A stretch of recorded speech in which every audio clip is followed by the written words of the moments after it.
I'm Logan, 29 years old, and I work as an EMT in Minnesota. It's not glamorous, and it doesn't come with stock options or fancy suits, but I save lives. I'm not saying that to sound like a hero. It's just the truth. It pays the bills, keeps me grounded, and gives me purpose. I thought that was enough. I was engaged to a woman named Rachel, marketing exec, sharp dresser, charming in that way that made everyone instantly like her. We'd been together for 3 years, and I really thought she was the one. Until 8 months ago, she sat me down and dropped a bomb. "I just don't think this is working anymore," she said. When I pressed her, she danced around the truth until we'd had a couple of shots, and then out it came. I don't see myself with someone who's, an EMT forever. I told her on our first date I had no plans for med school. I loved being an EMT, but I guess to her, that wasn't enough. It stung a lot. But what made it even more twisted was how my family reacted. My older brother Ethan, the golden boy, investment banker. My younger sister Kylie, the spoiled princess. And my parents, they all told me she wasn't good enough for me, that I deserved better, that I should leave her first. And when I did, they praised me for it, told me I'd be better off. So I moved out of the apartment we shared and into the spare room at my buddy's place. It wasn't ideal, but at least I had my dignity. Or so I thought. In the weeks that followed, weird little things started standing out. Like when I mentioned Rachel offhand, my mom's voice would get strained. Or when Kylie joked, "Well, Rachel always lands on her feet." And when I asked what that meant, she changed the subject. I kept sending my parents $500 a month for my dad's diabetes meds and appointments, even though he constantly ignored the doctor's advice. I babysat Kylie's 4-year-old son Noah twice a week so she could go out. I took 2 days off work to help Ethan move into his new high-rise condo downtown. Did all the lifting while he bragged about closing deals. And then came the dinner party at Ethan's condo. One of his smug friends joked, "Hey Logan, you get discounts on ambulance rides." I laughed, but Ethan didn't. He leaned back in his overpriced chair and said, "No, Logan just drives the truck. You want a real discount? Get yourself a doctor. Maybe next life, bro." Everyone laughed, except me. That was the moment it really sank in. I wasn't just the EMT. I was the family charity case. The guy who drove the truck. The one who helped everyone, but never made the photo wall. And then came Christmas. My mom texted to say Christmas dinner was cancelled. Medical bills. "Honey, we just can't afford it this year. We'll do something small in January. Love you." I offered to host at my place. No dice. A few days later, Kylie accidentally texted me, "We're still good for Thursday night, right? Bring snacks." When I asked, she said it was for a friend. Weird, but whatever. Still, something didn't sit right. So on Christmas Eve, I showed up at my parents' house with takeout and a few gifts. That's when I saw all the cars lining the street. Ethan's Tesla, Kylie's Range Rover, my aunt and uncle's Audi. Through the window, I saw the house fully decked out. The tree, the china, the food. And in the living room, laughing with her hand on Ethan's arm, was Rachel, my ex-fiancée. I froze for a full minute. I just stood there. Then I rang the bell. My mom opened the door, her face dropping instantly. "Logan, what are you doing here? I thought Christmas was cancelled.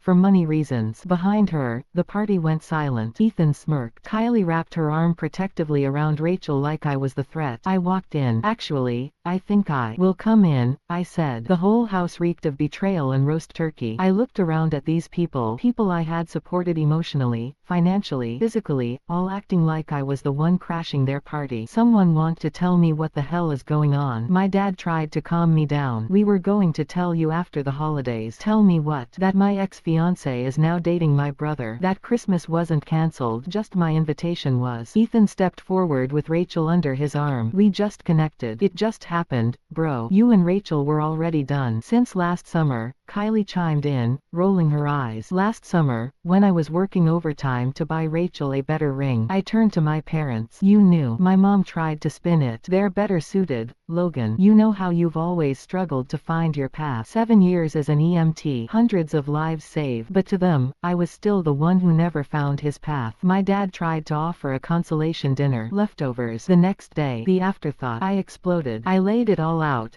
the missed ceremonies, the one-sided sacrifices, the way they always prioritized Ethan's galas and Kylie's recitals over anything I ever achieved. I gave everything to this family, money, time, energy. I bent over backwards while you all stabbed me in the back. And now I'm the one who ruined Christmas. Ethan smirked. Dude, chill. You've always been a worker. Some people lead, some follow. I snapped. I shoved him into the wall. He flailed like a man-child, elbowing my dad in the face in the process. That's when it all imploded. My dad, holding his bloody nose, turned on Ethan. You've been seeing your brother's fiancé behind his back. My mom tried to defend Ethan. And suddenly, my parents were screaming at each other in front of the tree. 30 years of marriage, gone in one night. I left. I walked out without another word. Outside, my dad sat in his car. He looked at me and said, I'm sorry. I should have stopped this. Too little. Too late. I blocked everyone's number. Everyone except my dad's. I worked a double shift on Christmas Day. Held a dying woman's hand. Saved a choking kid. Cleaned blood and vomit. And it was still better than sitting through one more family dinner. A few weeks later, I cut off all financial support. No more automatic payments. No more babysitting. No more crutches. Then came Kylie. Showing up with Noah. Like I wouldn't turn them away. I did. She cried. She gaslit. She left. My dad called. Apologized again. Told me he and my mom were divorcing. Said he'd always favored Ethan because it was easier. I never complained. I told him I needed time. And surprisingly, he understood. Then came the kicker. Turns out my grandmother had left me $155,000 in her will. My mom had been managing the account and stealing from it for years. Paid off Kylie's car, Ethan's grad school. My dad found out during the divorce and made sure I got every last penny back. With that, I moved to Colorado. New job with a mountain rescue team. Bought a cabin. Met Allie, a vet with a huge heart and a sharp sense of humor. She introduced me proudly to her friends as her hero. We live together now. And yes, we have a dog named Lucky that we rescued together. Then came Rachel, at my door, crying, claiming she was pregnant. I did the math. The answer was no. Turns out it was her boss's baby, the one she'd had an affair with while dating Ethan. The paternity test confirmed it. Ethan lost his job. Moved back in with mom. Kylie's working full-time, without free childcare. Rachel's career in shambles. As for me, I've never been better. I've never been freer. I've never been more me. I'm Logan, the forgotten son, the reliable one, the helpful brother. And for the first time in my life, I put myself first. And it turns out, I was worth